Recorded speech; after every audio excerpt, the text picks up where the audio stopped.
there on death row taking some shots, and fortunately for 17, no damage, or really significant damage has gone through here as Haisaki now moving to maybe get an angle.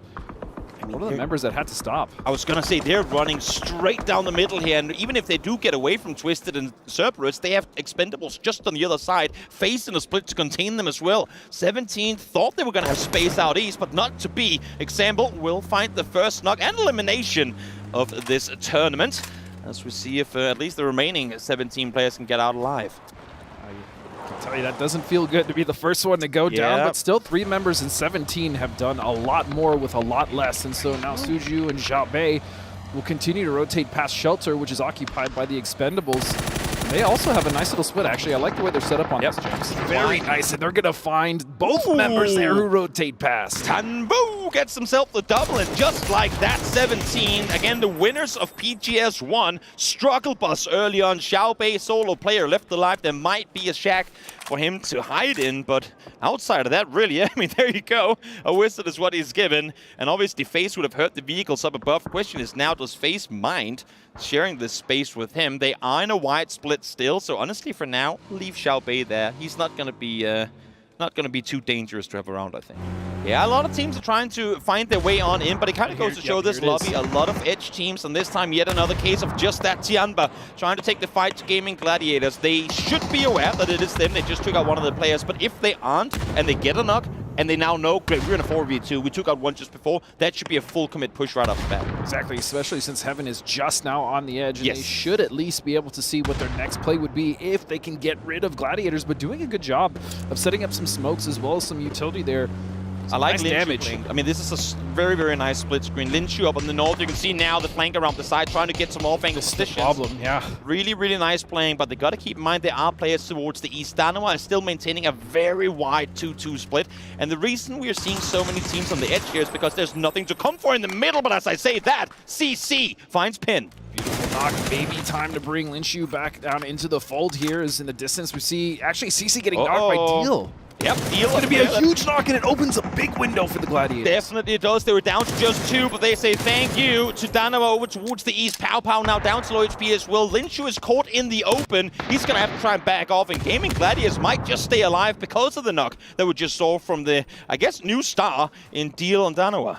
An absolute bone thrown to the Gladiators now as they're trying to finish this off. Rocks on the top of that roof. He's going to find another knock. It's just down to Pow Pow. Yep. Well, I mean, if there's a player to do it, Pow Pow has done it time and time again. And Danawa, you know what? They got the knock. They like what they saw, and they want to get points off of it. The thing is, they still have Vikari all the way down towards the south. They've left Deal behind, so they're only rocking up here with 2 players. Could be dangerous not to commit the full team, but I also respect the fact that they don't want to overcommit. Yeah, as you said, the problem now is that they're fighting for space that's not even in, and so I think this is the play they absolutely should pull off, and they do indeed. And meanwhile, it's going to be GG versus Tiamba just trying to salvage this fight, but this needs to happen just as fast. Yep, indeed it does. They're out in the blue. Rocks trying to get one, will succeed in finding the knock on Linshu. Pow Pow instantly there with the trade finds Dante. They're all down to low HP. You can see how the blue is tanking them now. Pow Pow wants to get up on the roof, but obviously don't want to overexpose himself as he puts up his last first aid. Haisaki with the what?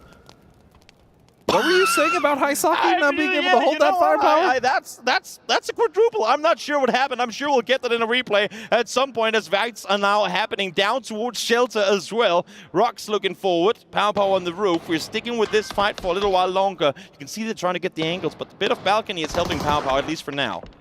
No, but again, props to Gladiators for getting 3 members back up at the very least. Rock's now healing. Again, this is starting to become very troublesome, though. How do you leave here, though? I mean, they should have the vehicles. Where do you go? The problem isn't even how do you leave, but where do you even go? Exactly, and I think that's part of the reason why they're staying with this fight. They know there are points to be claimed here. They can't be guaranteed there are points to be claimed if they leave. Pin is going to be found. Sonics, again, playing it slow. They've stayed on the western side of these circles for a while, and they too see the Brutes teams up north, and now they want a piece of it. Pow Pow will fall. Rocks will go down to the blue immediately after, and I do not think that Gaming Gladiators will survive much longer in this match. Especially because there's a UAZ, I'm pretty sure, blocking that path for them to go up, but this is, I mean, Shelter is an absolute mess. Aside from FaZe, obviously Twisted Minds as well, stuck down there. He get run over by the exploded vehicle. Should be able to get rest, though, as Sonics now, I mean, they have run the full circle, full 360. They came in from one side, swung all the way over to the other. Valentine will fall, but here comes Sonic straight into the open arms of Daytrade. This is a big opportunity. Flash still alive somehow, but he will go down. Kickstart readjusting to get that heal, and Sonics actually take this fairly clean. And they have to keep running. They have to keep maneuvering further forward, but they're running straight up towards Falcons. Dano are now flexing out behind him. Sonics in a very tricky sandwich, and they have to commit to prison proper. Get up on those walls, see if you can grant just some sort of cover, because they know that staying out there in the open, I mean, that would be them dead. Well, the other issue here for Sonics is even if they do secure this position, they still have to worry about the teams coming off the high ground, which very much have open angles on them. And meanwhile, again, this shelter fight has been a mess. The Expendables, FaZe, Twisted, Valley Tide was here earlier as well. As this is a good hill to stop on for now. It's not quite in though, but Loki as well, the solo player from Danawa, is gonna find at least a knock and most likely a flush here. Every single point you can garner here. You want to finish top 16. He gets the knock, can't quite get the flush out. Pian is there to do damage in return. I'm not sure they're gonna get or have time to get HS up though, as now Freaks start pushing on forward.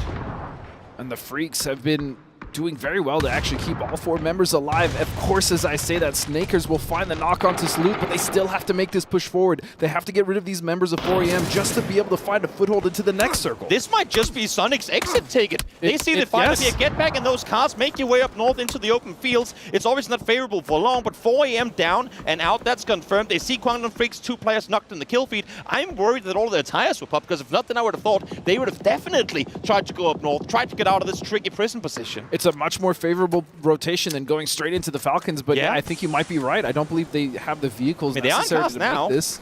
Well, Sonic's running out of smokes, I believe. They're starting to go over to the smoke grenade launchers. Instead, H-Win just 1 smoke left to work with. They want to say they hope to stall for long enough that Na'Vi has to look elsewhere, and I think it's actually worked out for them. Na'Vi opting to go back towards the north now. They didn't get what they wanted. They got the first knock, sure, but they had to back off. But now this fight that we've been waiting for forever finally pops off. Vex finds one, James finds the other. Cloris left alone down the other hillside alongside Delwyn, trying to stay put, but nothing they can do to help their teammates. Well, you asked how FaZe was going to do it, and it seems like brute force was the answer there, Toby. They came right up on this entrance, and they got the knocks they needed. They should be able to recover Vex as well as the Sonics now making their push on the Falcons, who it looked like were trying to look for another position to play, maybe on the outside of that hill towards the dip, but it's just that ridge is not good enough. I do like the play from Sonics here, though. Instead of smoking themselves off, they're throwing all the smokes down the hillside towards their opponents. Smart. Block their vision, not your own. That way you can maneuver further forward. The issue is they still haven't dealt with Na'Vi, and they're looking over this hillside now as well. Take down Solo HB, Shrimsy, solo player trying to make a run forward. Utility flying in those smokes, trying to find Shrimsy or any of the players from the Sonics trying to flee away from Na'Vi, but it looks like the Expendables just getting rid of FaZe. Off in the distance, Relo now in a little bit of trouble. Flood with a double. Solid double coming through from Flood, looking to try and see if he can at least confirm the points here before Kickstart peeks on forward again. This is the issue. Kick has to constantly be aware, concerned with Na'Vi on the other side while trying to actively take a fight forward. As he jitters a bit on the tree there, but still, I mean, Flood with 5 already. What a game for him to start off this event. Very, very impressive performances. Now Twisted Minds try to make their way on out. Cerberus trying to fend off, but Example with the double as he runs on out. Sololsi trying to get him down in return, but the damage is already done. Solo player now left alive. And what a try, but they somewhat cripple Cerberus now. As you said, just Sololsi left alive.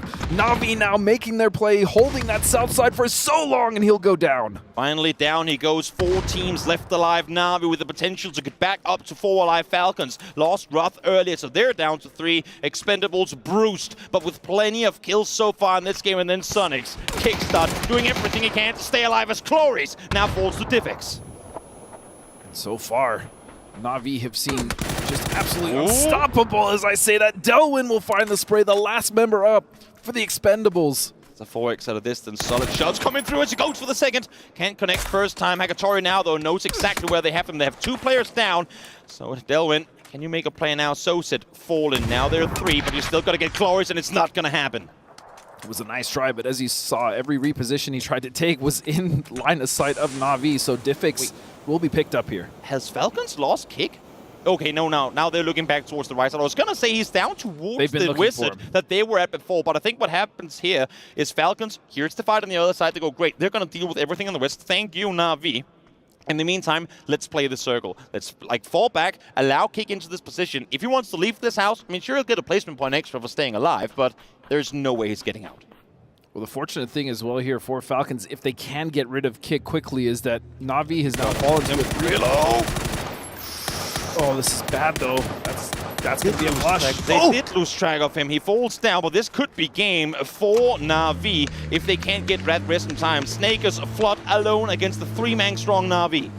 That was a huge backstab from Kickstart, opening up the floodgates here for Na'Vi to, as you said, take that position. And now they're starting to try to close this up. In a 3v2, this is, you'd imagine, in Na'Vi's favor, but I mean, one knock could completely change that. You say that, and they have 5 smokes to work with, but they're not inside the circle yet. They have to maneuver further down. Of course, they do get to play a little bit up on this top hillside, but smokes are going to be very needed for them to maintain cover, as those back trees there won't be inside this next circle 30 seconds from now. Flood's only job is to stay up.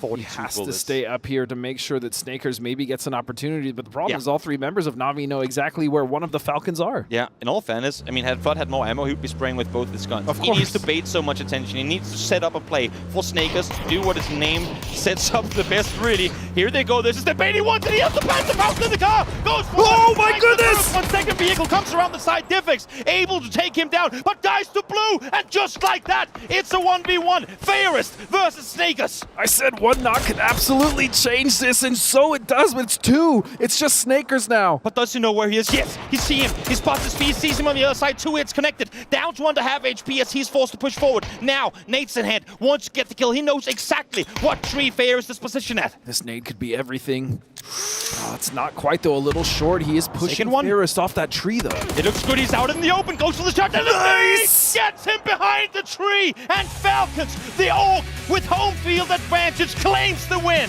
And what an unbelievable finish to the start of this event. I still can't believe the nade, the spray, the fact that they had to do that with 3 because they lost Roth earlier. And look at that instantly, Trevor, the coach. He's been stood behind there. He's been jumping around like a crazy person. Enjoy for his team as Falcon prevails. What a game.